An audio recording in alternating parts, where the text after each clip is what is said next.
Hello दोस्तों, स्वागत है आप सभी का आपके अपने यूट्यूब चैनल में सरकारी पर। अन्य सभी कक्षाओं की वर्कशीट के लिए चैनल को सब्सक्राइब जरूर करें। आज हम अंकुर अभ्यास पुस्तिका में कक्षा 2 विषय हिंदी की सप्ताह 9 की वर्कशीट हल करेंगे और समझेंगे। आप अगले और पिछले सप्ताह की वर्कशीट हमारे चैनल पर बनी प्लेलिस्ट में जाकर देख सकते हैं। सप्ताह 9 दिवस 1 मौखिक चर्चा। यहाँ एक चित्र बना है। देखिए, खेत में कुछ लोग काम कर रहे हैं, फसल कट रही है। इस चित्र के आधार पर आपको कुछ प्रश्नों के उत्तर बताना है। जैसे बताओ यह कहाँ का चित्र है, सब लोग क्या क्या कर रहे हैं, ट्रैक्टर में क्या है, फसल है, चित्र में बच्चा कहाँ है और यह कौन सी फसल होगी। इन सभी प्रश्नों के उत्तर बताइए। स्वतंत्र लेखन। तालाब कैसा दिखता है, उसमें क्या क्या होता है, चित्र बनाएं और लिखें।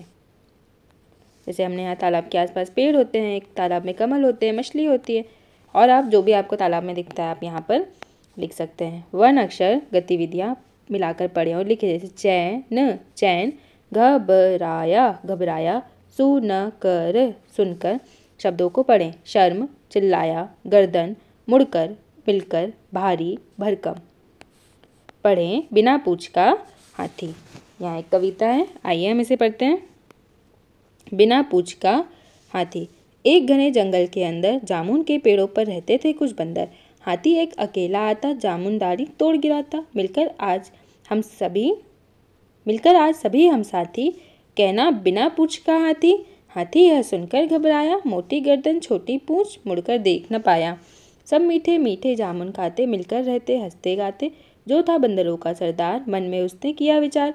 भारी भरकम हाथी आया, देखो बिना पूंछ का हाथी। सारा झुंड चिल्लाया, शाम से भागा वन के अंदर, रहने लगे चैन से बंदर।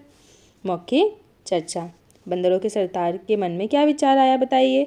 सभी हाथी को बिना पूंछ वाला कहकर क्यों चिढ़ा रहे थे, क्योंकि सब उससे परेशान हो गए थे और उनकी ये प्लानिंग थी कि वो हाथी को कैसे भगाएं। अगर आप बंदर होते तो क्या करते, सोचिए और लिखकर बताएं। हाथी को भगाने की तरकीब सोचते, हम भी हाथी को भगाने की तरकीब सोचते अगर हम बंदर होते तो। मौखिक चर्चा। दिवस 1 के चित्र पर अनुमान आधारित यहाँ कुछ चर्चा आपको करना है, प्रश्नों के उत्तर देना है। स्वतंत्र लेखन। आपको गुस्सा कब कब आता है अपनी स्लेट नोटबुक में लिखें, पढ़ें और समझें। शर्म, जैसे यहाँ म है और ये र की रे पे शर्म। दर्द सर्प लिखें, यहाँ आपको लिखना है शर्म शर्म शर्म। गर्मी गर्मी गर्मी, यहाँ भी लिखिए। मिलाकर पढ़ें और लिखें। जैसे दर्द जर्मन दर्पण, पढ़ें और लिखें। गर्म सर्द दर्पण, यहाँ भी लिखिए। निर्मम गर्दन अर्पण, यहाँ आपको इन सभी शब्दों को लिखना है। दिए गए शब्दों से वाक्य बोले और लिखें। जैसे हाथी को शर्म आई, हाथी की गर्दन मोटी थी। शर्म और गर्दन से आपको वाक्य बनाना था। सप्ताह 9 दिवस 2 की कहानी, जिसका नाम है सूप। आइए हम इसे पढ़ते हैं। अर्पण और निर्मिति को कहानियाँ बहुत पसंद है। सर्दियों के मौसम में दादा दादी अर्पण और निर्मिति को ढेरों कहानियाँ सुनाते हैं। सर्दियों में माँ दादा दादी और बच्चों को गर्म गर्म टमाटर सूप बनाकर देती हैं। दादा की गर्दन और जोड़ों में बहुत दर्द होता था। गर्मी के मौसम में तो उनका दर्द कम हो जाता, लेकिन सर्दी के मौसम में गर्दन में इतना दर्द होता कि वह हिल भी नहीं पाते थे। अर्पण और निर्मिति ने सोचा दादाजी के दर्द के लिए कुछ करना चाहिए। उन्होंने दादाजी की गर्दन की सिकाई के लिए गर्म पानी की थैली खरीदी। गर्म पानी की गर्माहट से दादाजी की गर्दन नर्म होने पर धीरे धीरे दादाजी की गर्दन और जोड़ों का दर्द कम होने लगा। मौखिक चर्चा। दादाजी की गर्दन और जोड़ों में दर्द क्यों रहता होगा, बताइए। दर्द के समय दादाजी कैसे कहानी सुनाते होंगे। बच्चों ने दादाजी का दर्द कम करने के लिए क्यों सोचा होगा। अगर आप होते तो दादाजी का दर्द कम करने के लिए क्या करते, बताइए आप।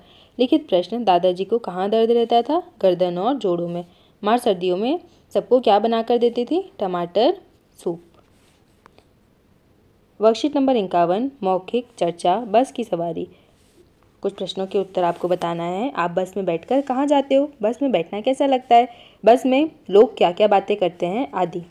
मोबाइल से आप क्या क्या कर सकते हैं, अपनी स्लेट और नोटबुक में लिखें। वर्ण अक्षर गतिविधियाँ। आइए हम देखते हैं।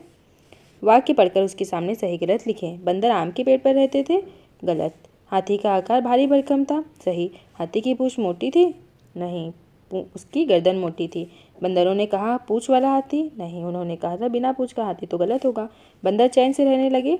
सही, बिना पूंछ का हाथी। अभी हमने कविता पढ़ी, उसके आधार पर आपको कुछ प्रश्नों के उत्तर यहाँ मौखिक चर्चा करनी है और लिखना भी है। बंदरों ने रहने के लिए जामुन के पेड़ को क्यों चुना?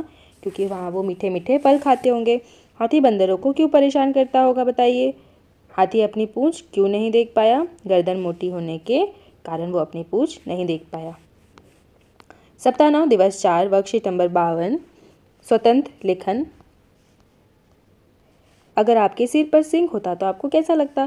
स्लेट नोटबुक में अपना चित्र बनाएं और लिखें। वर्ण अक्षर गतिविधियाँ, नीचे लिखे वाक्यों को शुद्ध करके लिखें। जैसे ये वाक्य यहाँ गलत लिखा था तो हमने इसको शुद्ध करके लिखा, जामुन के पेड़ों पर बंदर रहते थे। फिर आपको इस वाक्य को भी सही करके लिखना है। जैसे हमने यहाँ लिखा, हाथी जामुन की डालियाँ तोड़ देता था। बंदरों के सरदार के मन में विचार किया। हाथी ने दोबारा बंदरों को परेशान नहीं किया। इन वाक्यों में कुछ मात्राओं की गलती है, आपको उन्हें सुधार कर अपनी पुस्तक में लिखना है। जैसे यहाँ लिखा हुआ है, आप इसकी सहायता ले सकते हैं। इसके बाद बिना पूंछ का हाथी, जो हमने कविता पढ़ी, उसके आधार पर कुछ लिखित प्रश्न हैं। पूंछ न दिखने पर हाथी को कैसा लगा? उसे शर्म आई। हाथी के भाग जाने पर क्या हुआ? बंदर चैन से रहने लगे। अब मौखिक चर्चा। अगर आपके घर में कोई पक्षी घोंसला बना ले तो क्या होगा? जैसे कौन से पक्षी हमारे आसपास रहते हैं? अगर कोई पक्षी आपके घर में घोंसला बना लेगा तो आप क्या करोगे? स्वतंत्र लेखन। आपको यहाँ जो प्रश्न दिया है उसके आधार पर स्लेट और नोटबुक में चित्र बनाना है या लिखना है। वर्ण अक्षर गतिविधियाँ, जैसे यहाँ लिखा है मिर्च, मार्ग, शर्त। पढ़ें और लिखें। अमूर्त, यहाँ लिखना है आपको अमूर्त। वर्ग, वर्ग, वर्ग। मुहूर्त, मुहूर्त, मुहूर्त। बुजुर्ग, बुजुर्ग, बुजुर्ग। शब्द पढ़ें। चर्च, नर्म, गर्ग, सई, धूर्त, सर्प, खर्च, अलार्म, दुर्गम, जर्द, बर्तन, अर्पण।